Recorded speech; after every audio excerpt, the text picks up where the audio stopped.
today, over 1,400 men's college basketball players have entered the transfer portal. And to me, that's pretty. And one of the main changes needs to be when these kids go to a school and they accept money, they need to be signed to contract. The only way that they can get out of that contract is the coach leaves the program. We're taking away players from smaller schools and bringing them to the bigger stage. They should took funds and took time out of their day, probably using money that they don't have to recruit this player. The bigger program, get 4 or 5 player was going to shit. It turned the bus to pay a finder's fee, and I think these these players who stay at these smaller schools for 2 to 3 years and then get drafted to the NBA, those days are over. And that's one of the things that we're going to miss when at a point in time, is it not the program, it's the player. But I'm not going to fault a player like Donovan Dent, who went to UCLA, because he deserves to be on a bigger stage at UCLA. He needs to get the hell out of New Mexico State. But at the same time, UCLA should have to pay a finder's fee to New Mexico State. I don't blame organized doing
What's up? What's up?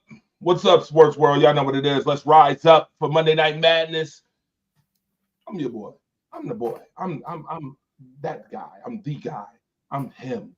I'm him today. I feel like a him type of a day today. Andre the Torch Robinson, the fire starter, in the building. I'm him. Also with the Alpha, who is him when it comes down to this sports shit. Marcus the Alphabet.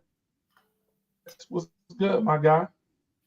What's good, man? I had people hit me up this morning, man. Y'all doing the show tonight? Listen, we're gonna try to start doing Monday Night Madness on Mondays. Good.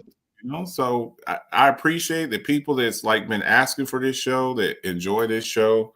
It's always fun to come out here and chop it up with my guy, man. So let's do this thing. For sure. Listen, like and share the show. You know how I give it up. You know how we do. Every Monday night, it's going to be some madness. So you might as well come on. Come on. Join the show. Join the party. Get your drink. Get your snack. And your +1. Like and share the show. Call line to be open in about 10 minutes or so. So you can call in so we can hear your thoughts, the whole 9 yards. Might have a guest on the show. CB might be on the show tonight. C. Blanco might be coming to grace us with his presence. Appreciate that, my bro. If you do come, I appreciate that. Listen, a lot of sports stuff going on in the sports world. We got the beginning intro video was about NIL deals and people committing to schools, that they originally commit to and how long they should have to stay, especially when money is involved. Marcus, I'm going to let you go ahead while I share and do what I do and distribute real quick. I'm going to let you talk about that very thing that we just watched in the intro video, and then I'll comment. Well, I mean, we kept wondering how this whole NIL thing would take off, you know. There was a movie back in the day called Blue Chips. Remember that with Shaq and what was it, Penny Hardaway and a few other people. And this kind of reminds me of that. But it's kind of we've kind of opened Pandora's box when it comes to this, because I felt like before NIL, I felt like a lot of players were getting screwed over. I did. I felt like these universities were taking advantage of these kids. They were making it where, they couldn't move around like they wanted to. These kids are making billions of dollars for these universities. I felt like the kids, we gave them a scholarship, but they couldn't work. They couldn't make money. They weren't getting anything from their jerseys. I want a number 4 Chris Webber Michigan jersey. Well, I feel like if it's got my name on it, I feel like I should be compensated for that. So I was with the players as far as, these young kids. My 2 oldest sons, they played college football. I played college football, and I was sympathetic to it because I felt like the universities were getting over. I felt like these coaches, they were getting over. They can move whenever they wanted to. They signed a deal at a university, at a small university, and then next thing you know, a bigger university offers them a job, and they dip off. So I didn't like that. But now I feel like it's kind of swung the other way, where I feel like these players now, there's no real penalty for them just being able to stick around. Now I understand some of this too is fallout from COVID. I think the NCAA was also trying to make up for COVID. Kids were kind of got screwed. There was no college sports for like that year, 2020. And, kids were granted extra years of eligibility, because maybe they sat out and then maybe you transfer. But you got kids up here in college 6-7 years. So like, man, the first time they don't like something, I'm out. I agree with the piece that we just saw, the opening piece. I think that it should be like a 2-year commitment. If you come here and you take money, it's a 2-year commitment. It's a 2-year commitment. And then what I would do is I would make it where if you want to transfer, then that university, maybe that bigger university that you're going to, they have to buy you out. It's like, okay, that's fine. You got an NIL at Iona or Davidson. Like he was talking about Steph Curry at Davidson. Okay, cool. You know, most kids, they don't want to go to Davidson when they could go to Indiana or Michigan or Duke or North Carolina. Okay, cool. If you transfer, you got to if you enter the transfer portal, whoever takes you, they've got to compensate us back for your NIL money. And that'll end a lot of that because it's like, okay, they want their, $2 million back. You willing to pay that plus pay me when I come to your university? I think that would stop a lot of this. But some of these rules and these loopholes that they're able to jump through, I think like the gentleman said in the piece, it's kind of ruining, those Cinderella type teams. You're not going to have Cinderella type teams because what's going to happen? Basically, these big universities, they just eat the other universities, and they just, we can just outspend you. we could just outspend you, which is the reason why in a lot of professional sports we have salary caps. Because I mean, if that were the case where I could just spend as much money as I want. I can spend as much money as I want. Well, now you only have about maybe 10 teams. You ain't gonna have 32 teams. Same thing with college basketball, all college sports. These little programs, they can't compete with the Alabamas and Floridas and North Carolinas and Dukes. And same thing with football. I think you're seeing a lot of the same stuff in football. Some of these guys are going to 3 and 4 different schools. It's like, come on, man. You're not supposed to be at college. I'm a 7th year senior. It's like, come on, bro. Come on now. That's ridiculous. So I think that they really need to reevaluate this and get it under control, because it's really just kind of getting kind of ridiculous where these players just, you got college kids driving around in Lamborghinis and Bentleys and stuff, and ain't did shit. They ain't did nothing, So I don't know what the solution is. I like some of the stuff that this guy recommended, but they got to get this under control. I really think that they need to get it under control towards.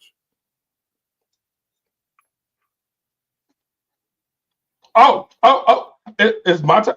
Oh, it's on me. It's on me. Oh, okay. You know that the NIL deal is the reason why I'm able to eat chicken wings and mashed potatoes right now. I'm able to eat some loaded mashed potatoes and chicken wings right now because of the NIL deal. Let me read these comments. I was doing that on purpose for a reason, and I'm gonna tell you in a minute why.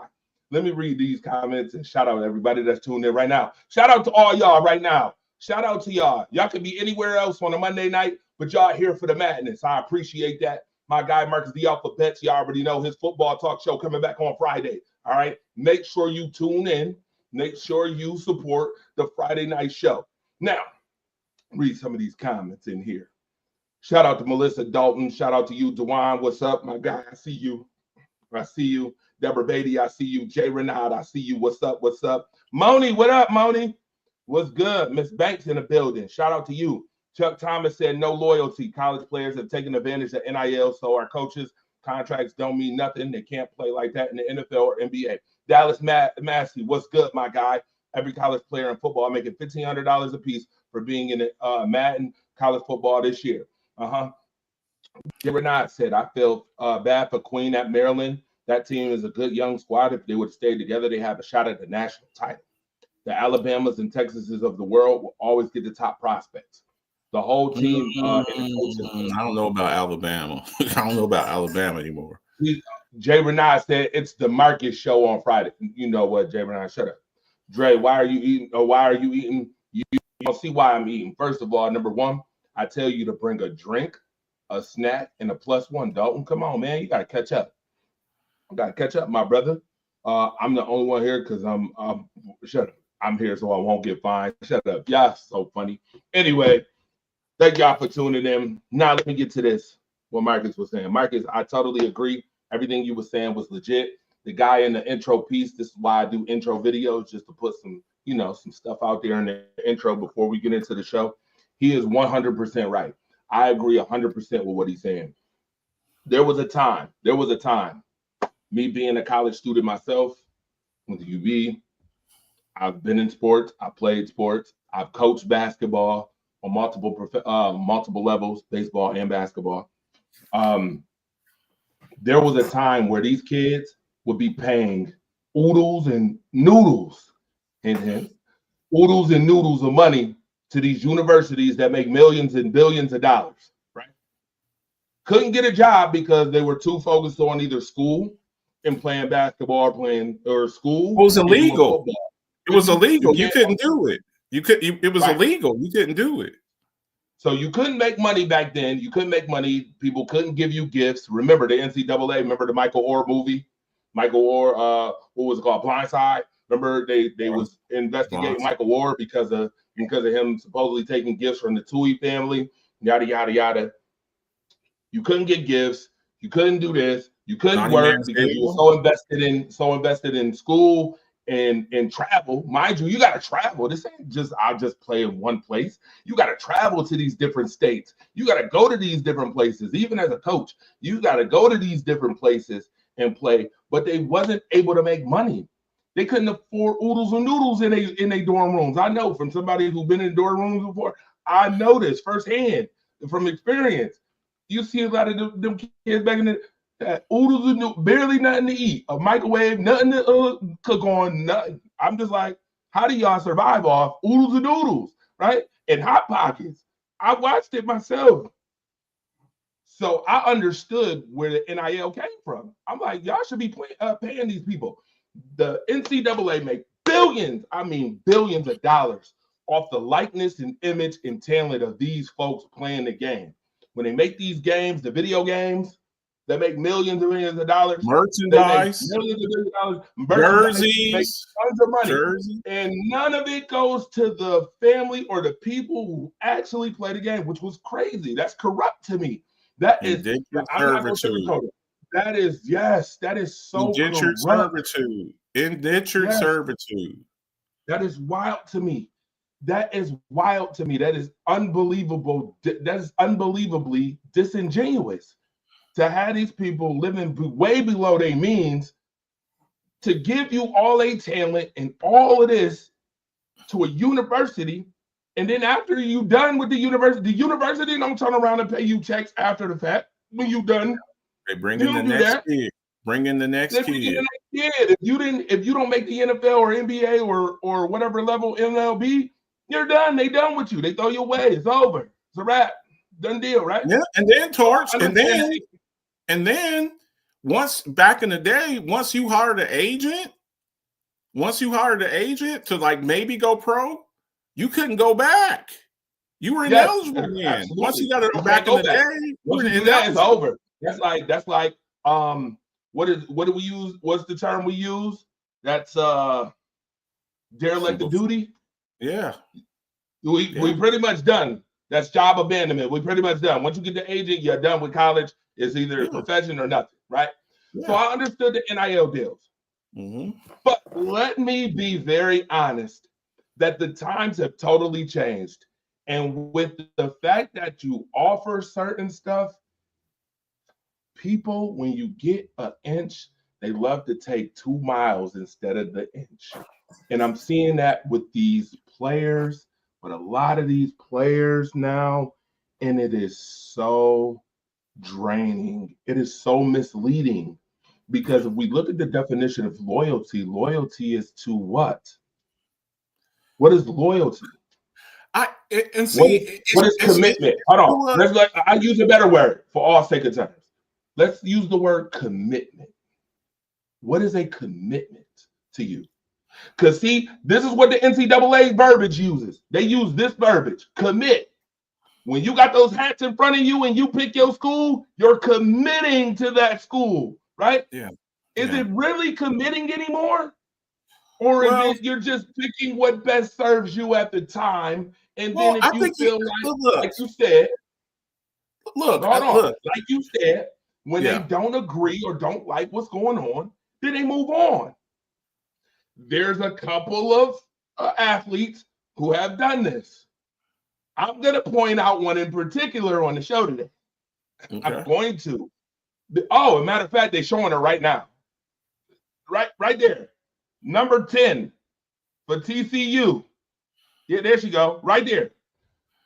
She is one of them. And I'm sorry to say this, but I can't sugarcoat it. I appreciate what she's doing at TCU. Fine and dandy.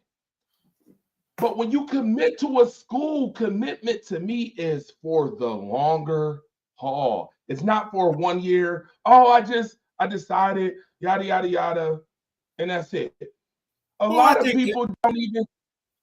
people don't even understand commitment when it comes into relationships. Now, I'm not going to convert to coffee talk, but right now, we do a little bit sports, of and we talk a little live. We talk a little live, right? Okay. Commitment. A lot of people ain't even committed in relationships, what they call relationships. There's not even real commitment in those. So when you say commitment, we need to just change the word and just say, we chose to go to this school. This is the choice. This is the school of choosing instead of commitment. Because commitment. I agree with you to an extent. I agree with you to an extent. And I also believe that there's mitigating circumstances. We've seen certain situations. Okay, so I'm going to give you an example. Yes, give us the mitigating circumstances. Okay, mitigating circumstances. Troy Aikman goes to Oklahoma. He's from Oklahoma. Most kids, most of them, they want to go somewhere close to home. So all their family and stuff can be there and watch them play. He gets there. They want to run a wishbone. Troy Aikman's not a wishbone quarterback. He's not. So I gotta get up out of here. I got to get up out of here because I can't maximize I'm not a running quarterback. You got to be a runner to be in the wishbone. I'm not a running quarterback. That's not what I do. So I got to get up out of here. I believe, like the guy said in the piece, if I get there and the coach leaves, and then you're bringing in a whole nother coach with a whole nother system, I believe I should be allowed to go. For instance, these kids that used to go to Alabama, why did they go to Alabama? Why? Nick Saban. We know. Okay, so if Nick Saban just up and retires, I'm out. I feel like I should be, because the only reason I came here is because of Nick Saban. If I commit to Colorado, why am I going to Colorado right now? Why would I be going to Colorado right now? Deion Sanders. But hold on, Marcus. Okay. Right. But that doesn't include if you knew what you were getting into when they recruited you. They said, we're doing this, yada, yada, yada. I said mitigating circumstances. I got you. What I'm saying is mitigating circumstances. Okay. If I'm right now, and I'm just giving an example. I'm not saying this is happening. If I say, okay, I committed to Colorado, and Deion Sanders takes the Dallas Cowboys job. He says, I want to go pro, or wherever Shedeur is going, I want to go there. And they say, hey, we drafted Shedeur. We want you to come here and draft Shedeur. And I committed to Colorado. Guess what? I feel like I should be able to dip. Because I came to Colorado for one reason, to play for Coach Prime. So I get that. Okay? I totally get that. Also, red shirt years. If I get there and I tear my ACL, after 2 games, all right, I feel like I should be able to, and then they bring in another running back. I feel like I should be able to go because it's like, okay, they basically recruited my replacement. So I'm not going to be able to, I'm behind. So stuff like that. And just because I don't like the way things are going, I should just be able to just up and dip. I feel like there should be a minimum thing. Look, there's no total loyalty. Even, we're talking a little light here. Even in marriage, the one mitigating circumstance, if we're gonna be totally proper here, the one mitigating circumstance where you're allowed to be divorced according to law and stuff like that is infidelity. If I come home, you're leaving me, you're not committed. Well, I came home and you were sleeping with my brother. I can't stay married to you no more. So there's always everything's not always black or white. There's generally some. There's generally some situations and mitigating circumstances that's an exception. Say it's a little gray area. Gray area. Yeah, a little gray area. You slept with my brother. I can't be married to you no more. We can't be together no more, you know? So there are some things that come up. But just because you don't like the way now you have these kids that they don't want to compete. And we can't hold these kids and say, well, loyalty, commitment, and then the coach, you know, he's coaching at UTEP, and then the Texas Longhorns come calling him, and you know he wants to go to a bigger job. I mean, if I'm a coach and I get an opportunity to coach UTEP or coach, you know, the Texas Longhorns, I'm going to Texas Longhorns, Texas or Ohio State. He leaves UTEP to go to Ohio State. The coach, I feel like I should look. Loyalty is a two-way street. We have some people that don't, you know, loyalty is a one-way street. I want you to be loyal to me, but you know, you don't want to be loyal to me, and I'm not doing that either. You know, I was born on a Tuesday, but not this damn Tuesday. You know, so I mean, we got to look at stuff like that too. There's certain circumstances where I think it's justified, but just leaving on a whim whenever you don't like the way things are going, and just keep extending.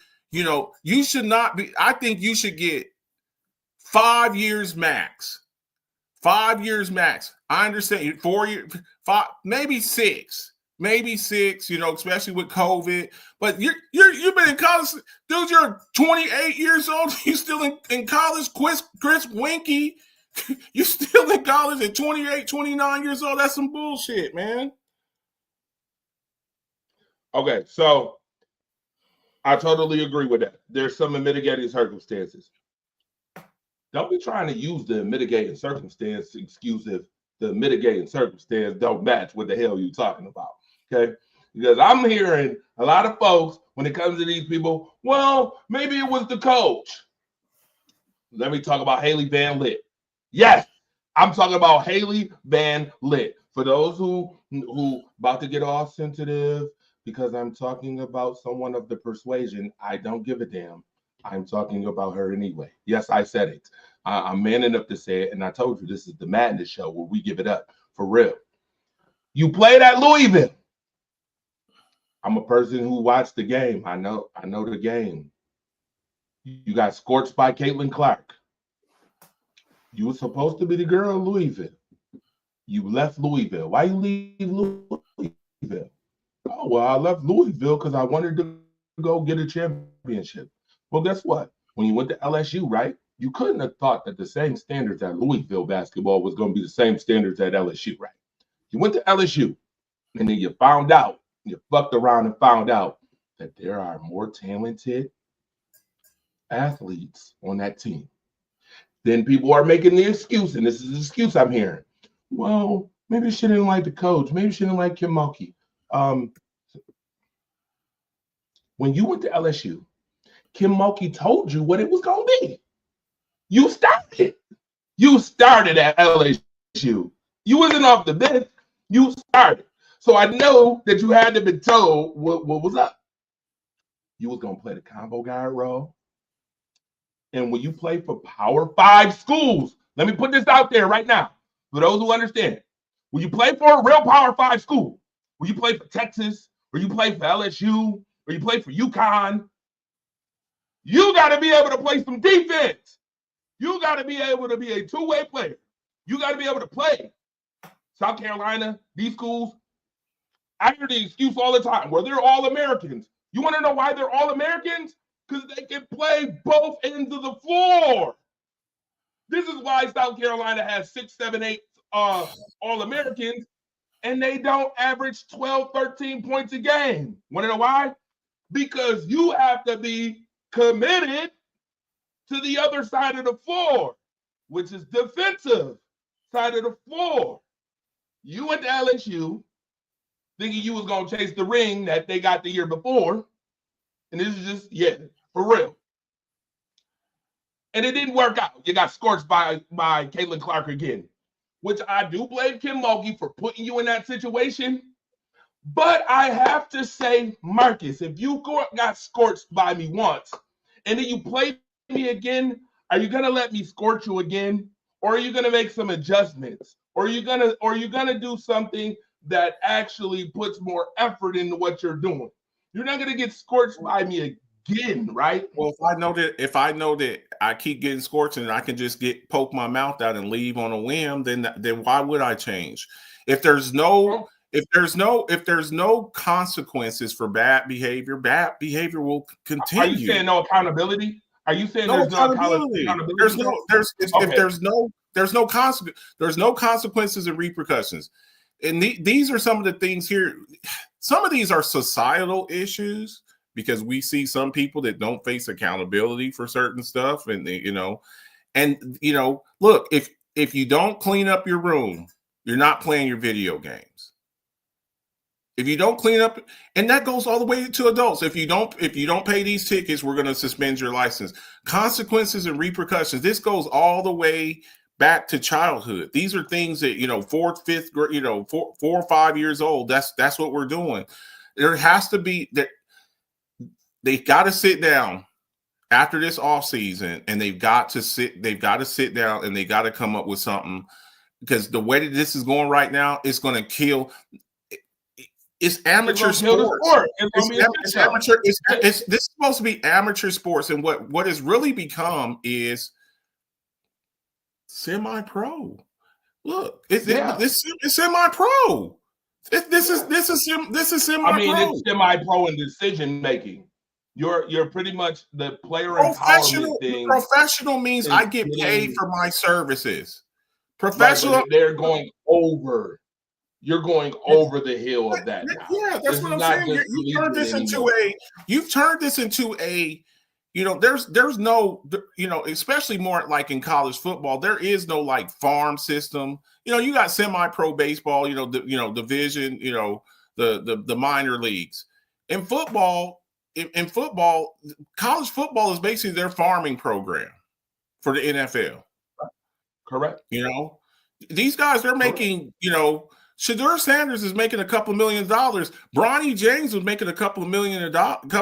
Arch Manning wasn't even the starter for Texas, and he's getting paid a couple $1 million. He wasn't the starter. Quinn Ewers was.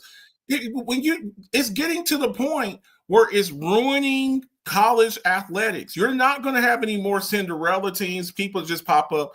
It's a little bit different. It's a little bit different makeup between college football and college basketball, because you're not going to be a Cinderella team generally in football. It's the biggest, baddest people. That's the one that's going to win. Basketball, you've had the Davidsons and the Gonzagas that have won big games. Hell, UTEP, they won the back in the day in '66, but it's killing it, and they've got to come up with a solution fast, because it's going to get to the point where it's out of control. So let me finish that real quick about Hailey Van Lith. So then Hailey Van Lith went there, they lost. You got scorched by Caitlin Clark last year in the tournament, and all of a sudden now you go to TCU. This is your third school, sweetheart. It's your third school. And I could appreciate what she's doing at TCU. You could come up with the excuses of, oh, well, maybe it was Kim Mulkey, but what was it at Louisville? What was the problem at Louisville? Like, eventually, after a while, you have to take some accountability for your own self. You have to want to elevate your own skills. Right. What's the common denominator? Well, you have to take some accountability for your own skills. You come to TCU, and now you right back in the Final Four again with TCU, right? You in the Final Four. Guess who they playing tonight? Who they play tonight? Texas. Do me a favor, Marcus. Do me a favor. Go ahead and look up who won between Texas and TCU tonight. Go ahead and look it up. Who won tonight? Texas or TCU? Okay, and then tell me what her totals was against Texas tonight. I don't know. Tell me what Hailey Van Lith's total was. I need you to go research it. Go ahead and look it up on Google. Go ahead and look it up. Hailey Van Lith. What's her name? What was the total tonight? Hailey Van Lith. Hailey Van Lith. Lith. Go look it up. Again. So they're just letting these players do whatever they want. Perfect example. Olivia Miles, the person on the screen, played with Hannah Diago, right? Played with Citron. Great team over there in Notre Dame. They lost to TCU. This team lost to TCU. right? What is Olivia Miles gonna do? You can go to the WNBA, you can stay in college and play another year, or you can stay in college and go to the transfer portal. What do you think happened, Marcus? After the year they just had, she's staying and going into the transfer portal. Yeah. What's the reason? What is the reason? I'm not getting. I'll let you figure this out. What is the reason? Notre Dame was number one in the country for majority of the season, Marcus. Notre Dame was number one ranked for majority of the season. They lost a little steam late. But what's the reason? Let me guess. Is it because, the coach didn't do? No, she has a great coach in Coach Ivy over there. What's the reason? You see what I'm saying? Yeah. It's almost like if it don't happen for me, I could just go and do whatever I want to do. You see what I'm saying? I'll just go to another school. Now, what school you think she's going to go to? Olivia Miles is going to end up in South Carolina, LSU somewhere. Yeah. With the big dogs. She ain't going to go to no little school. Yeah. She already is a big dog on this team. Her and Hannah was big dogs on this team. So where are you going? You're going somewhere because you want to get a championship now. Yeah. What we call a swagger jacket. She had 17 points. Like 17 points. 17 points, 8 rebounds, 2 assists, but she was 3 of 15 from the field, 20%. What I tell you? What did I tell you? You got to do when you play Power 5 schools. You got to be able to play what? Yeah, you got to play defense. 1 of 3. 1 of 3 from 3 point. 1 of 3 from 3 point. She got most of her points because she was 10 of 11. She was 10 of 11 from the free throw line. So from the foul line, exactly. Yeah. What I said. Yeah. Exactly. Again, you have to be able to play defense. What was the score of the game, Marcus? Let's see here. 58-47. 58-47. She played 40 minutes. Beat I know when they beat Notre Dame that the next game defense. I knew that. You got to play, and that's why Notre Dame defense down the stretch. That's why Notre Dame lost games, is because of their defensive problems. Again, got to be able to play defense. So you went to the third school and it didn't work for you. I could have swear she's a senior now, so I bet not see her try to transfer portal to another school next year. Look, TCU got to the Final Four. Now, mind you, you've been to the Final Four at all 3 of these schools. So how bad did you really have it? I just, you know what I mean? It just makes you ask the question, like you said, Marcus. If it don't go your way, I'll just go to another school. Hell. Yeah. Maybe they put a limit on how many times that you can transfer. Maybe they put another limit on how many times that you can transfer, and maybe they put an age limit on it. You're after 27 years old, you can't play. You got people in college, 26, 27. You came here at 18 years old. Come on, man. You're 26 years old and you're still in college. Come on now, that's ridiculous. You're basically kind of still in an opportunity. You're still in an opportunity from some 18, 19-year-olds. So they gotta come up with some type of solution as far as that. Agreed, 100%. All right. So moving on from that, Olivia Miles, Hannah, and Haley Van Lith are my 2 examples of that today. It's crazy. There are so many people doing this, and it's wild to me. We're gonna get to rise up and stand on business now. It's time to rise up, stand on business. All right, Marcus the alphabet. I'm gonna put stuff in front of your face. You gonna explain it to everybody. Everybody in the comment section. You can tell Marcus and myself whether he stood on business or not so much. All right. let's get to the first topic. Obviously, want to talk a little NFL now. Going to the NFL. Marcus, you got to pick a wide receiver. AJ Brown, CeeDee Lamb. Pick them. Why? Do it quickly. Let's hear it. Look, I don't want to seem biased. I like CD better. I personally like CD better. I think that AJ Brown, has better stats because I think he's on a better team. I think he's got a better supporting cast. I think he's got a better tight end. I think he's got a better offensive line. We know he's got a better running game with a guy like Saquon Barkley. So the Cowboys haven't really had a consistent running game. But if you just look at pure skill, I think CD's I think he's a better route runner. And I like his attitude a little bit better too. We've seen AJ Brown poking his mouth out on the sideline. So not to take anything away from AJ Brown, I think he's an outstanding talent, maybe probably a top 6, 7, 8 wide receiver. I don't view him in the same, we saw CD, what was it, the year before, he's a first team All-Pro. So I'm going to take CD. That's just my preference. But I mean, I could understand why somebody would like AJ Brown. He's extremely talented, with him and DK Metcalf down at Mississippi, Ole Miss. I get it, but give me CeeDee Lamb. That's just a preference. You ask me, do I like Rocky Road or do I like pralines and cream? Marcus, you're a Cowboys homer. I that's cool. All right, cool. Move. All right, we're gonna test your Cowboy homer again. We're gonna see if your homerism is leaking, or you just don't really have homerism. NFL's most hated rivalries. Mark the alphabet. I need you to right now rank these 1 through 4. Let's go. Stand on business. I guess we're looking at, because these ain't really rivalries anymore.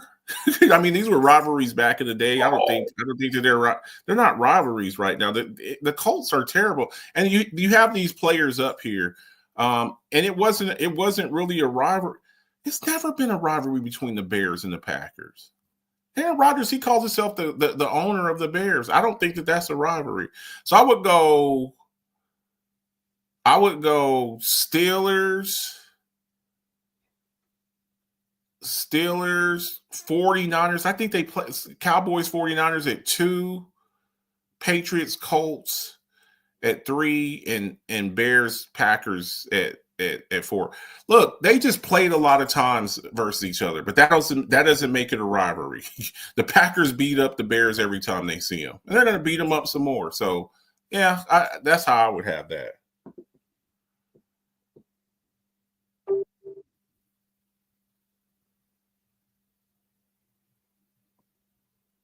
Ooh. Oh yeah. Stand on business. Stand on business. Is he standing on business, y'all? Is he standing on business right now? I just want to know. Is he really standing on business right now? Put it in the comment section. You can call 716-481-8249. Stand on business segment right now. Come on. Mm-hmm. I don't really view this here. Now we're looking purely at stats. Look, I don't think that this is a particularly good. I don't think this is a particularly good rivalry. But right now, as of right now, we talk right now. We're sometimes we're a victim of recency. We got the recency bias. Josh Allen's the reigning defending MVP of the league. We got to give him props on that. Joe Burrow, he's putting up incredible numbers, but he's not winning. So I got to go with Josh Allen right now. And you got to also look at supporting cast. What would Josh Allen do with what would he do with Jamar Chase and T Higgins? So we'll see. We'll see what happens. But the Bills have a better defense, I believe, because I think that the Bengals got maybe one of the worst defense, if not the worst defense in the league. So, but I'll go with for now. I will go with Josh Allen.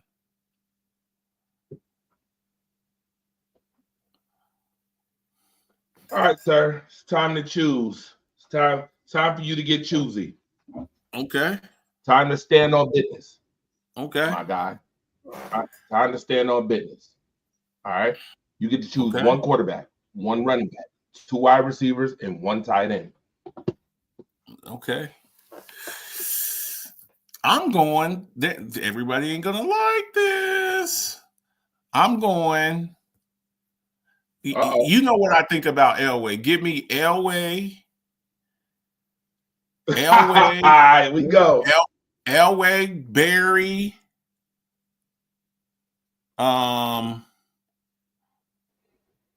Rice, and Sharp. Shannon Sharp, Sterling Sharp was cold, folks. I know a lot of these young folks, they know his brother Shannon. Sterling Sharp, if he doesn't get hurt, he's a Hall of Famer, and he might have better stats than Jerry Rice. I'm gonna go Jerry.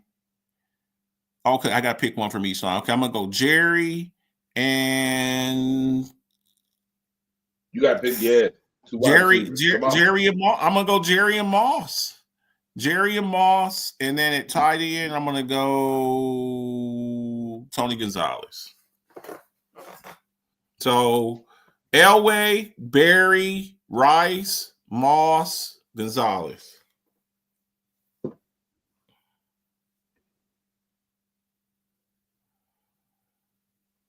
All right. Mm-hmm. Let's see if your fandom is still there. Let me see. Favre, Sanders, Rice, Moss, Gonzalez. Okay, he went with Dalton went with Favre. He went with everything that I went with except Favre. One team and their fan base got to go. Well, see, this is subjective too. The damn Philadelphia Eagles. I'm a Cowboys fan. I hate the Eagles. I respect them, but I hate the damn Eagles. Them Philly cats, man. But I respect them. But the Eagles fans, man, look, man, they cheered when why their fan base got to go? Their fan base got to go too because they cheered when they were throwing snowballs at Santa Claus and Michael Irvin was laying on the field with his neck broke. So yes, F them Philly fans. I respect the Philadelphia Eagles. I'm joking, man. I mean no disrespect for anybody, but yeah, Philly's got to go, man. You're leaving T.O. and TD out. I'm taking Barry Sanders any day of the week over TD. And T.O. that's a toss up for me between T.O. and Moss. That's a toss up for me. But you know what I think about John Elway. You know what I think. I think John. Listen to me. Torch. We didn't had this discussion before. John Elway was better than Brett last Favre. week. John Elway was better than Brett Favre.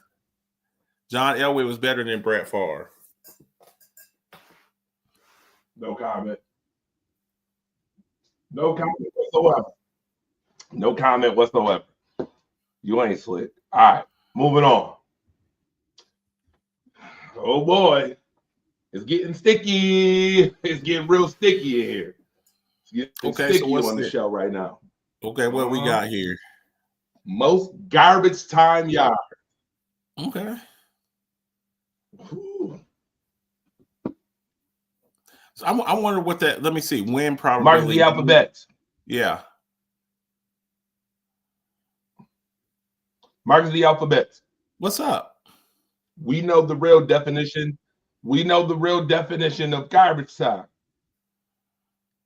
Okay. You need to pick 4 quarterbacks who really do their damage in garbage time. Mm-hmm. Yup. Mm-hmm. I'm 4. Take you a while. Come on. Let's see this.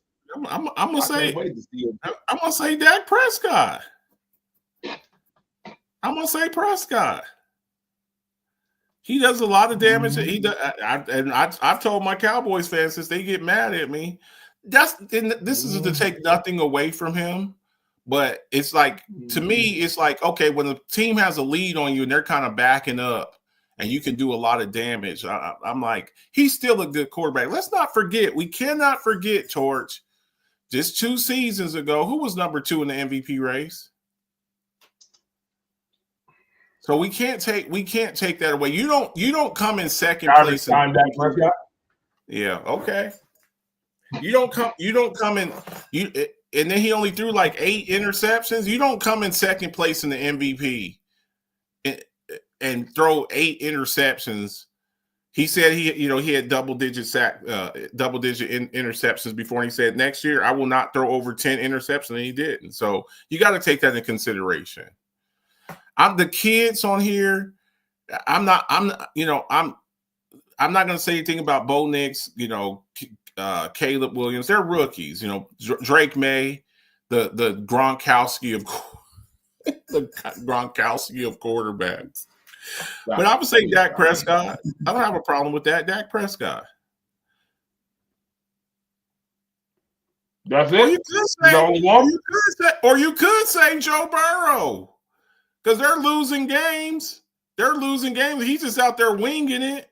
You could say Joe Burrow. He had all of those damn stats last year. I think he led the league in passing yards and passing touchdowns and didn't make the playoffs. I say Dak or Burrow for this past year. I tell you, this NIL food is good right now. Marcus the Alphabets. Yeah. Over here standing on business. I'm gonna say you standing on business right now. I like the 2 that you picked. I'm just waiting to see if you pick anybody else. You ain't picking nobody else? I know you're thinking I'm probably going to say Brock Purdy, Mr. $60 million a year coming up, but I'm going to give him a slight pass. I'm going to give him a slight pass because he was missing all his people this year. I'm going to give him a slight pass. No Christian McCaffrey, no IU, Debo walking around looking 20 pounds overweight. So I'm going to give him a little. I'm going to give he was looking very pedestrian. Yeah. So I ain't gonna get on Brock Purdy too much. But Torch, I got a question for you. Yeah. You want to give Brock Purdy $60 million? You already know the answer to that. You know the answer is hell to the no. To the no. Dalton said Baker Mayfield. Dalton said Baker Mayfield. All right. I mean, do you agree with that? Baker Mayfield? No, I thought Baker Mayfield did a lot with, considering losing his guy, Chris Godwin. I thought he played outstanding ball considering he lost Chris Godwin last year. He's actually redeemed himself. I was very critical of Baker Mayfield. I think he's redeemed himself a lot. So I'm not going to say Baker Mayfield. I don't play favorites. I'll give you credit when you come up and you do your thing.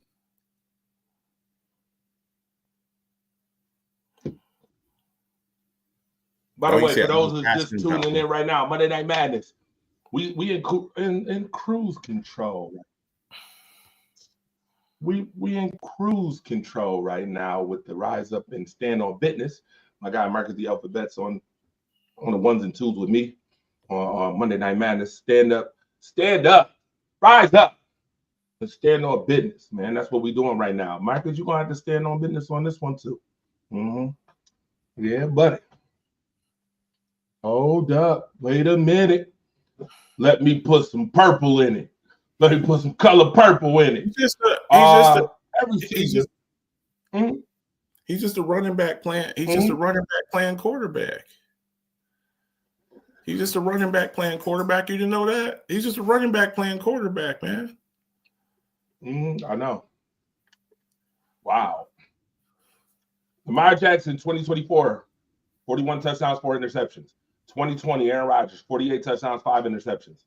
Every season in the NFL history where a quarterback had 40-plus touchdowns and less than 5 interceptions, these 2 guys. Marcus the Alphabets. Yeah.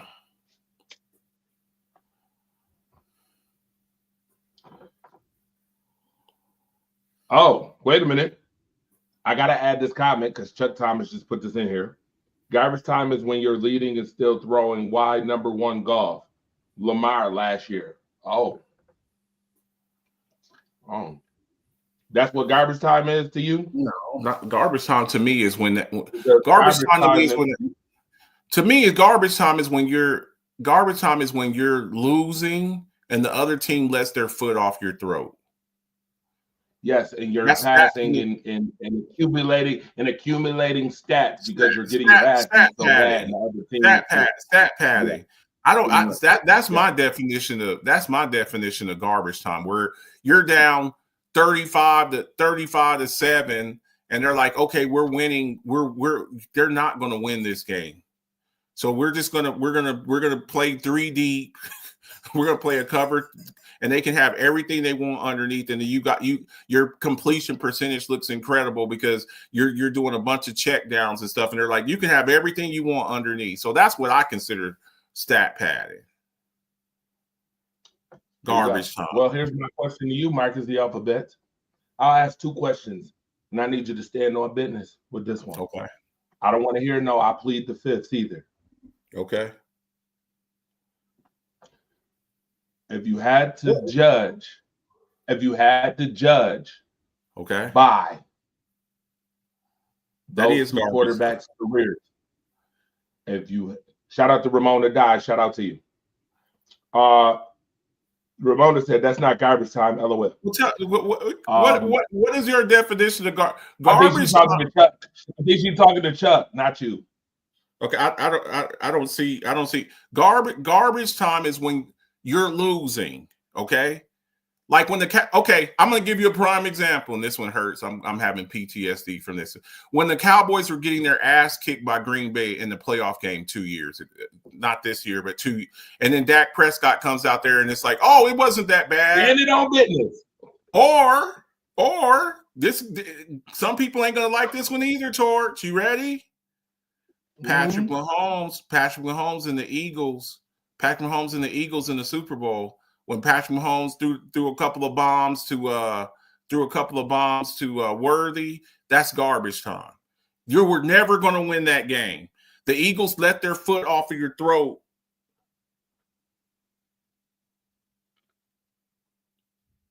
Anybody remember 28-3? That's a good exception. I like the exception Ramona just put in the comments. But who's getting the garbage time? Because is that really garbage time though? Yeah, stat padding is when the team is winning and the winning team keeps their starters in and the quarterback continues to throw the ball. But that's not garbage time. Garbage time is whenever you're making you're getting your ass kicked.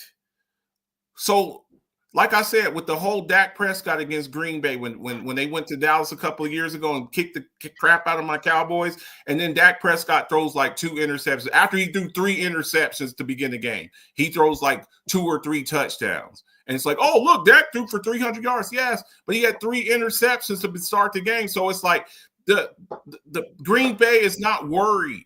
It's the same thing. I don't think that the Eagles were worried about they were not worried about the Kansas City Chiefs in the Super Bowl. They're like, you can let him have everything underneath. We're going to just back up. Don't let him get nothing big. And he can just keep racking up stats because they're not going to win this game. So that to me is what garbage time is when you're losing. No, garbage time is when you're losing. You're losing and you're making your stats look better. It's like, oh, it wasn't that bad. Yes, it was bad. It was bad. That the Chiefs-Eagles game, Super Bowl, that was bad. And Patrick Mahomes had a terrible game, but some of the stats that he got at the end of the game is because the Eagles are like, they're not coming back from this. So just back up and don't let them get no bombs over our head. That's garbage time.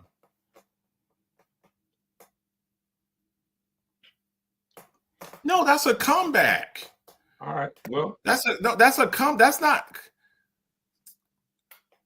garbage time. Is garbage. It's garbage. It's empty calories. It's eating Twinkies. Marcus Herring just said what garbage time is. Marcus Herring just said it. Okay, garbage time is when the losing team throws the ball because the team is losing. And the winning defense is allowing underneath throws. Yes, exactly. That's what garbage time is. It's like, and it's making your stat. Oh, Dak threw for 300 yards. Yes, he threw for 300 yards because we let him have everything underneath. We let him have everything he wanted underneath. The defense is in prevent. Right, because the defense is in prevent. When you're in prevent, you're in prevent. It's like, yeah, you can have this. That's fine. You can have that. Yes. Now, Ramona says, so Patriots winning 28-3 Super Bowl. That was all stat pattern, or it just so happened they came back and won. No, I would say that the Atlanta Falcons was just that damn stupid. They were just that damn foolish. Yeah, that's because to be very honest with you, technically, if Atlanta wouldn't have been stat pattern, they would have won the game by running the ball 3 times and kicking the field goal. It never would have came back. That's where your run game comes in at. That's where your run game, because it's like, okay, what we're gonna do is we're gonna keep running the ball and use the whole play clock. I'm gonna let the play clock get down to 2, and then I'm gonna hike the ball, and then I'm gonna run it, and then everybody walk back to the damn huddle, and we're gonna run another play. We're gonna use the maximum time on the clock. They're out there. Why are you running a no huddle offense and you're up? Or no huddles when you're down and you're running out of time. You should be taking your time running the football and taking as much time as you can in the huddle. That's just stupid. That's just so Marcus, I think I don't know if everybody saw the probability that was 95 to minus 5 to 5. That is the area in which they call garbage time. Yeah. So they're going in both directions as far as well, if the team is up and your probability of winning is 95%, you're throwing the football, that's garbage time. Yeah. I think that's what they're doing. That's fine and dandy. But that's not the traditional definition of garbage time, though. If you look at any media outlet, anybody who does journalism, garbage time is exactly what Marcus Herring said. It is exactly what I don't think garbage time is the same as stat padding. Can we agree to that? Because to me, stat padding is like it's not the same. Stat padding to me is you're winning the game and you're like, okay, I got 250 yards, and I get a bonus if I for 300 yards. So you're standing out there, y'all are up 45 to 12, and you're staying out there. That's why you see a lot of people taking their players out the game. It's like, dude, we've won the game. I don't want Patrick Mahomes still out there, and we're up by 3 touchdowns with like 5 minutes left to play. You know what I'm saying? So to me, that's what stat padding is. All right, Watson still has more for it. Yeah. Man, I put this up in the group today, man. Look, and I had people up there watching. Is he the biggest quarterback? Wow, and I got to call him. Who you got? Is he the biggest quarterback letdown in NFL history? Yes. Let me answer this call. And here's the main reason why this was such a big swing and miss. Give me one moment. I know who you are. The reason why this is the biggest swing and miss is because it's totally guaranteed. It's a totally guaranteed contract. That right there.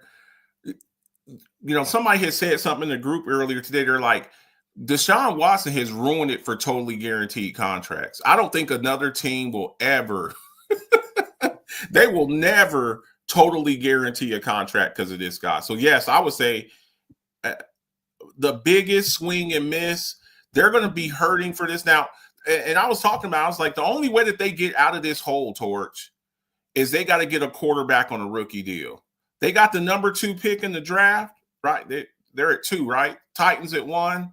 and them at 2. The only way that they get out of this hole is to draft a quarterback.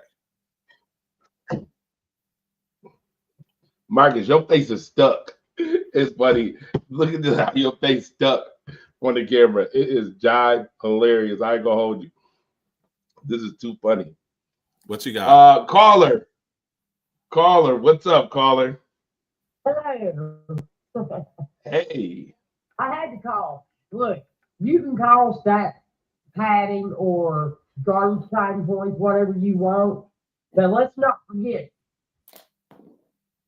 probably more than 2 years, maybe 3 years before Brady left the Patriots, and they went to, 15-1 giant loss?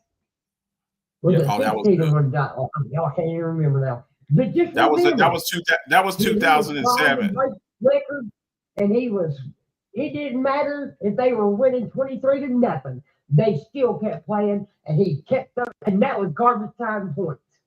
Don't tell me it wasn't. It was stat padding and garbage time points that the Patriots and Tom Brady was doing against teams that they knew didn't stand a chance.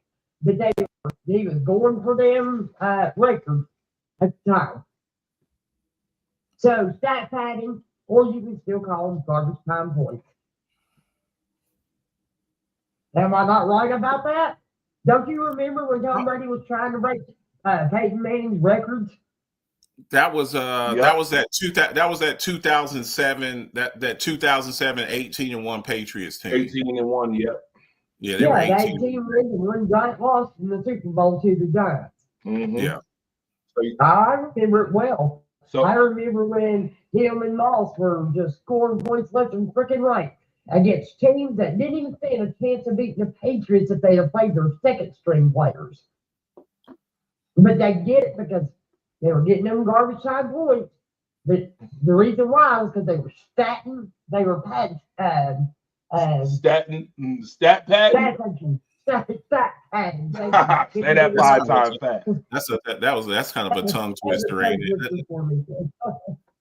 How many pickles did they were definitely jumping on them stats, but it was all garbage time damn points because they were playing against teams they knew that. Ramona's right on that one. Yeah. Because I see that's well the 28-3 one because I love seeing Marcus get riled up about that because I've seen this conversation with him before. Mm-hmm. So Mona, let me ask you this. But I don't think anybody thinks they say. I just like messing with riling Marcus that. Oh, and I like hearing that heavy Southern He drawl. knows how to rile me up. He knows there's 2 things that he can't mention to me. Otherwise, I'm gonna get riled up. I can't keep my cool like he does. At that point I'm spitting mad and be glad I don't have a knife in my hand. So Mona, would you call Drake May the Rob Gronkowski of quarter? I could not. How in the hell did you call Gronkowski? How did you say he's the Gronkowski of quarterbacks? When come on, how ignorant. That's the most ignorant thing I have ever heard in my life. When you mentioned that to me, I was like, who in the hell said that? Who? I had to screenshot it because nobody would ever believe me. He told me, he goes, I bet you don't know anything about football. I bet you never even played football. Anybody can see that Drake. I'm like, I thought like Ashton Kutcher was going to come out. I thought I was being punked. I was like, I got to be getting punked right now. This guy just really said that. He said that he goes because he's a very competitor. I'm like, man, this is bad, dude. This is really bad. This is really bad. So we'll see. It's just some of these people. I don't know if y'all can tell, but I'm sick of the name. You can actually do garbage time points and stat padding at the same damn time because the Patriots did that in 2007. Mona, let me ask you this. So the Super Bowl, this past Super Bowl, when can we agree that the game was over by like the second quarter? Can we all agree to that? Was there? I think by the third quarter, I think it was definitely over. Well, it was In like the fourth quarter, I do think because I watched a lot of the Eagles games, even when Gary didn't watch them because it was my son's team, and he'd be sitting over on the machine or at work missing games. And I did notice one thing about the Eagles defense. Usually in the fourth quarter, they don't play nowhere near like they play in the first, second. They're tired. They were playing balls to the wall the first half. That first half was ungodly. Okay? And they had the right game plan to beat Patrick Mahomes and company. We knew that. We saw it. We seen it with our own eyeballs. If you watched the game, you saw it. But the fourth quarter, I don't know that the defense took their foot off the gas. I think they were tired by that point because they were playing lights out prior to the fourth quarter. So I honestly feel that if the Patriots or the Chiefs had been able to score maybe one more touchdown in the third quarter, I think you might have seen a different outcome in that game. Because I do think the Eagles defense looked really tired in that fourth quarter. Go back and watch that fourth quarter, Marcus. I know you could have the ability to do it. Go watch that fourth quarter. I don't think as much they took the foot off the gas as much as they had played lights out the first half, and even in part of the third quarter. But the fourth quarter, they looked exhausted. They looked tired. No, Marcus Harry. We're talking about the Super Bowl. I thought the game was over by the second quarter. They jumped on them. But see, that's the other thing too. I think you have to find that balance with games because it's like, well, why are you letting this team come back? Why are you letting your foot off well, now you're trying to run up the score. And it's like, because we've seen in games where teams come back. So that's why you have to play the fourth quarter just like you do in the first game. And the Patriots and Falcons is proof enough. Well, my thing is the Atlanta Falcons still had a chance to close that game by running the ball 3 times and kicking the field goal, and they didn't. What ended up happening is they basically got out coached. Yeah, and what happened was they played themselves. The same thing with Shanahan and the first Super Bowl the Chiefs won against the 49ers. The 49ers should have won that game. Marcus and I, God Almighty, we were talking throughout that whole fourth quarter. Why in the hell did Shanahan go away from what got him to the damn playoffs and through the playoffs, and he stopped doing it in the Super Bowl? You know what? Won that game. That's his MO. Shanahan needs to be on the hot seat. Is you talking about the first one with Jimmy Garoppolo? Yes. Yes. Yeah. That was Jimmy G. I didn't understand that either, knowing damn well Jimmy Garoppolo can't hit a wet open target. He can't hit an open target. And they were running the ball down the Chiefs' throat. But see, this is when we have to look at people's reputation. Guess who the offensive coordinator was for the Atlanta Falcons in the 28-3 game? I'll give you 2 guesses. We know it was Shanahan. It was Shanahan. Look, when people show you who they are, believe them. He's done it like 3 times. He's done it 3 times. He did it that last Super Bowl. He did it in their last Super Bowl, their first Super Bowl. He did it when he was the offensive coordinator for the Falcons in the 28-3 game. That's his thing. It's like you know, and Mona, I think you'll probably agree with me on this because we talked about this. Need to get a closer, not a closer in pitching. They need a closer coach. All right. Well, now we got one more right here. Okay.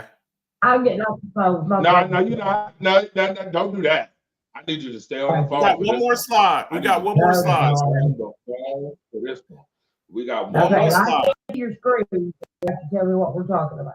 It's all good. I explain it to you right now. Y'all got to stand on business with this one. I got a lovely slide for both of y'all. Okay. All right. Here it is. Last slide of the night. Before I get into the gotta get them moment of the week and then end the show. Most catches by a rookie tight end in NFL history.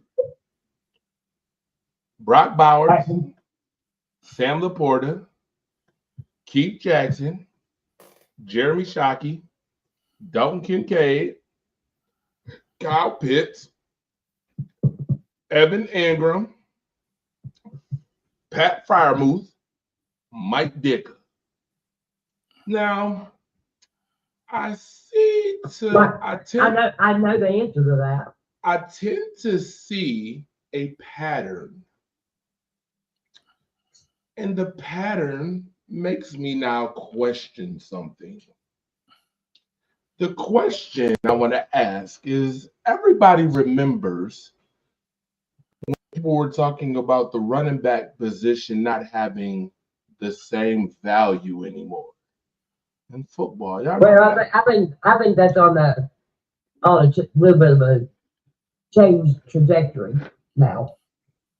Yeah. Y'all remember that? Hold on. Y'all remember when people were saying the running back Tell position? more. Running backs are a dime a dozen. Right. Losing steam. It was losing its value. Kellen Lane. Yeah, Kellen Moore's the coach. Kellen Lane. Oh, Kellen Lane. Yeah, sorry. Yeah. Oh, buddy, I'm sorry. But Rest in peace. But I do you know what? Can I ask y'all a question? What's up? Ramona, everybody watching. Hey, did Brock Bowers make the playoffs or win the Super Bowl? Did they even get close? Nope, they finished last. They finished last in their division. You're talking about the Raiders. Come on. Yep. Sam Laporta, did they make the Super Bowl in his rookie year? No, they never. No. Keith Jackson, did he win the Super Bowl his rookie year with the Eagles? We know the answer is no. No. Jeremy Shockey, did he win Super Bowl or did they get to the playoffs his rookie year as a Giant? The answer is no, by the way. Okay. I'm thinking about it. Yeah. Okay. Dalton Kincaid, did he?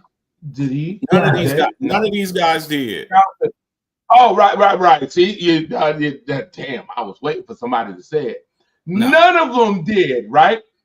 No. Not even Mike Nixon didn't, and he actually has 12 touchdowns in his rookie year. So my question is, now that we see this stat and we talk about rookies with most catches, yada yada yada, obviously this must be a big thing, and we don't see a lot of tight ends with these amount of catches during the season. Has the tight end position lost steam? No. And how valuable is the tight end position now? Travis Kelce speaks for himself. Gronk spoke for himself. You can't even talk about Pat Freiermuth because look at the fucking quarterback situation he's had. You can't even put him in that conversation because we've struggled with quarterbacks since he came into the league. Well, this is why I want you to stand on business. This is why I had the conversation. The very thing that you said. Come on with it. Stand on business, Mona. Mona over here standing on business. Go ahead and stand on business and tell us how you feel about this. Well, I don't think it's the tight end position. I don't think it's the they're going by the wayside. I don't think it's that at all. I think that it just depends on if you have that future franchise quarterback on the team. Look at the success Mahomes and Travis Kelce have had throughout their career together. You have to have that stellar quarterback and that stellar tight end. Oh, okay. So let me ask this question then. If that's the case, then Ramona, let me give you a rebuttal. I'm gonna give her a rebuttal real quick. Well, my question is, didn't Atlanta have Kirk Cousins? I'm sorry, didn't Kyle Pitts take him multiple seasons before he even caught a touchdown? You got Kirk Cousins at the end of his career, and Kirk Cousins has never been a Patrick Mahomes. Come on. Well, He has every team before. He has been an above average quarterback, but he has not been a great quarterback. I'm sorry, but Kirk Cousins has never been a great quarterback. And we've all talked about how he has robbed every team he played for. Well, I'm gonna say this. I'm gonna say this too. Let's not bash Kyle Pitts. His quarterbacks we're talking about. He just had Cousins this year. Let's not forget he had Desmond. No. I'm not bashing him at all. I'm not bashing him. Don't get. No, but you're saying well, he had Kirk. You're saying he had Kirk Cousins. Look, he had Desmond Ridder and Marcus Mariota. That's who he had starting off with. Look, I think tight ends, if used correctly, can be devastating in the passing game. We've seen the Shannon Sharps, the Tony Gonzalez. I'd love to have a at his prime Ben Roethlisberger with Pat Freiermuth and Darnell Washington. Damn well, you better believe I'd love to have seen prime Ben with them guys. Come on. Okay, well then, okay. So let me do this then. Then go ahead and name me your 10 tight ends right now. But before we do that, though, check this out, though. I think the top 10 tight ends in the league right now. Yeah, but hold on. Before we do that, go ahead, Marcus. Real quick. Well, see, when we're sitting up, Kyle, look, we talk about position importance, okay? To me, I don't give a damn how good a tight end is. If you tell me I can get an all-world tight end or all-world running wide receiver, I'm going with the all-world wide receiver. Let's not forget, Kyle Pitts went before Jamar Chase. Now, I know hindsight's 2020. But we're not talking about wide receivers. The specific question was tight ends.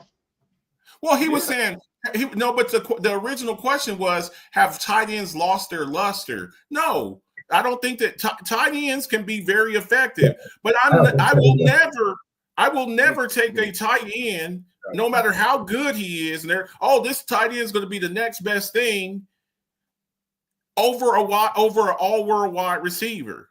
I'm not.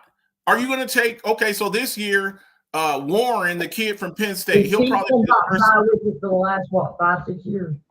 Well, and I think tight ends like that generally, and when you look on here with these tight ends, generally these tight ends that have a lot of catches like that, I would say the one common denominator with all of them, you ready?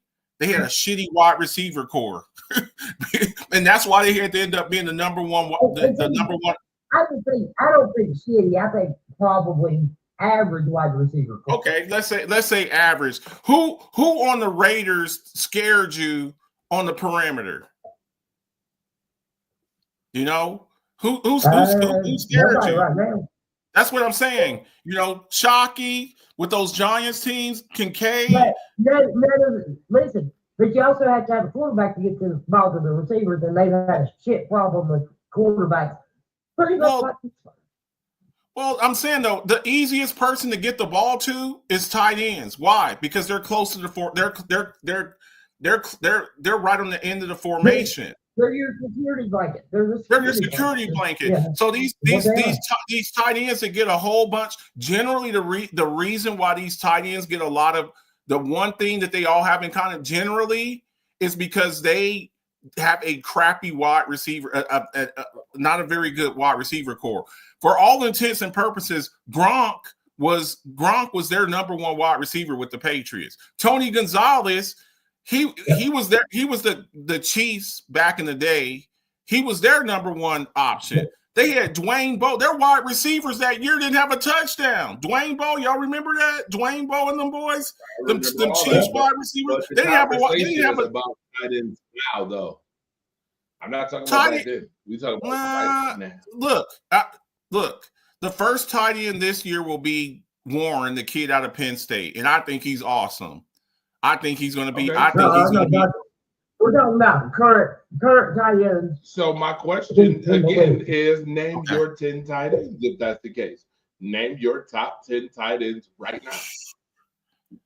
I can. Go ahead. I'll let Mona go. I think Goddard's up there. Yeah. When he's healthy, I have to put Kittle up there because, for years I said Kittle was better than Kelsey, and then I finally had to admit that, damn, I was wrong. But and Kittle's a Republican too, so for him. But anyway, I would say Mark Andrews, but I feel like he hasn't been healthy the last few years enough for me to put him on that list. So I've got Kyle Pitts, Njoku, Oh yeah. TJ Hawkinson, then maybe with Florida. Dalton that's like Kincaid, I got him. She got Dalton 8. Schultz, maybe. She got But you 8. can put Dalton Schultz in there. Dalton Schultz is 9. I'm not putting Evan Ingram in there. I like him, but I feel like he's a little, long in the tooth. Cole Kmet, I like him. Oh yeah, I forgot about him. Of course, I love Pat Brewer. I just wish we had a quarterback to get the ball to him. Okay, you named 12. You did a good job, Ramona. You already named 12. I'm pretty much there. I'm pretty much there.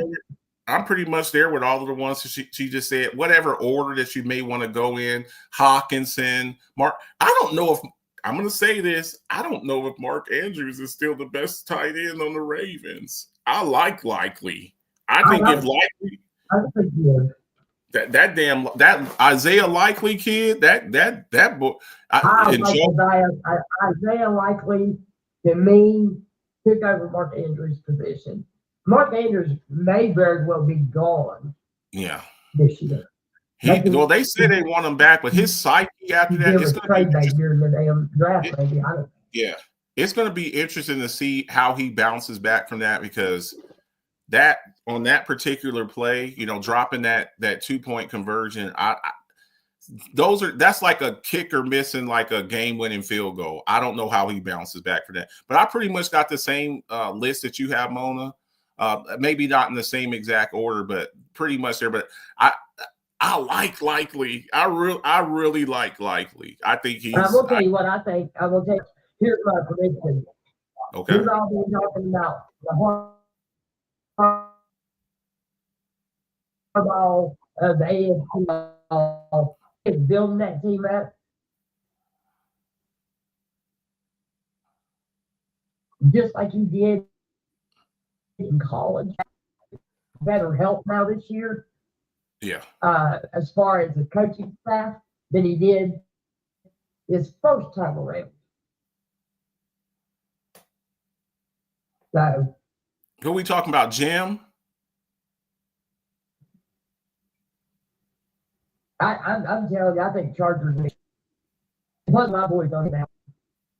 I totally agree with you. I don't know if we talked about this a little bit last week. I don't know if I don't think it's written in the stars that the Chiefs win the AFC West this year. I think that the Chiefs very well could be a wild card team. Now, I always say, to beat the man, you got to beat the man. We just saw the man get beat up pretty bad. I want to see how the Chiefs. They take second in their division this year. And when these guys move in free agency, and I don't think they made much, make maybe some plays and fix that offensive line. Every team has designed to beat the Chiefs now. Yeah. You got to have the personnel to do it. Everybody has the defense to beat the Chiefs. Yeah, that defense. Yeah, that Eagles defense. They lost Milton and Brandon Graham, and we're going to see what they do, because they kind of got gutted a little bit, but they still got Jalen Carter. I think Jalen Carter is about to be maybe the best interior defensive lineman here pretty soon. After Chris Jones. So we'll see what happens, though. But that's what's up. We know one thing about the Eagles. What's that?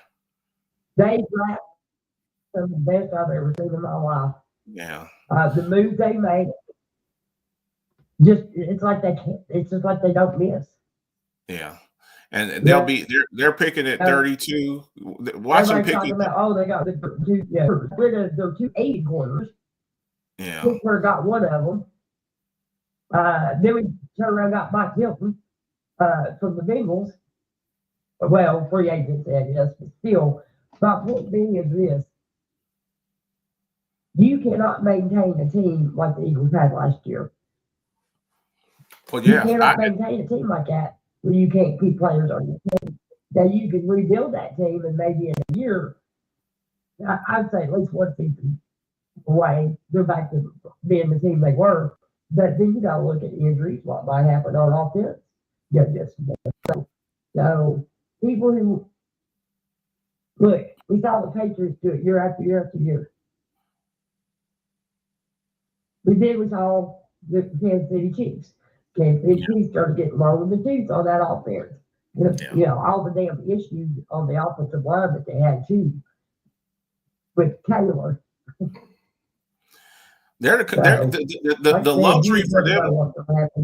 I think the best moves I've seen made this year so far, the moves that to me that the Chargers have made have been, I think, game changing. Yeah, I totally agree. And I got to throw the Broncos in there too. They basically gutted the 49ers defense.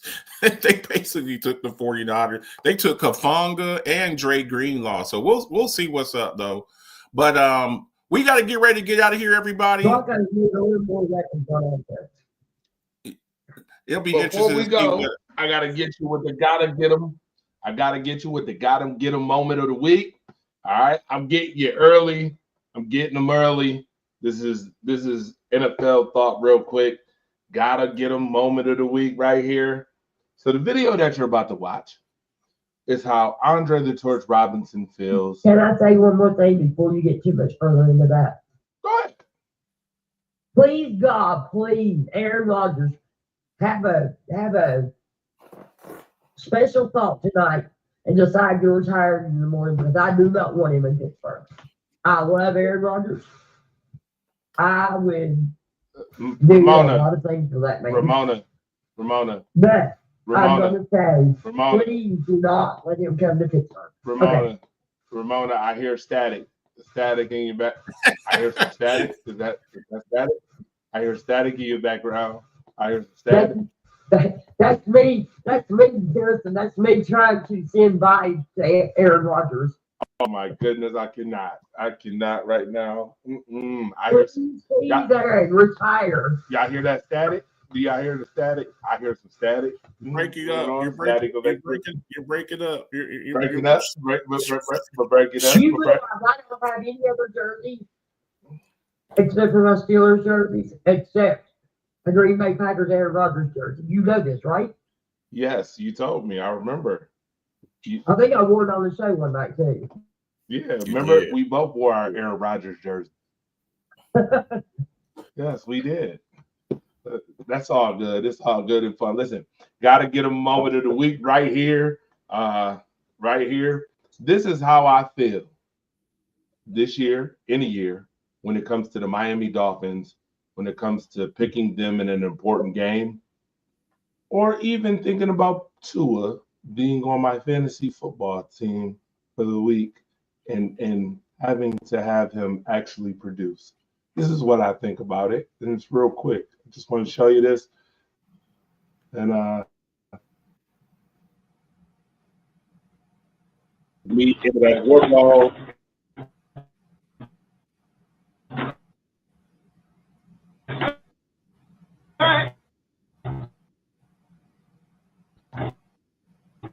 Nice, you dumb, dude. I say. All right, Brett. This is me. All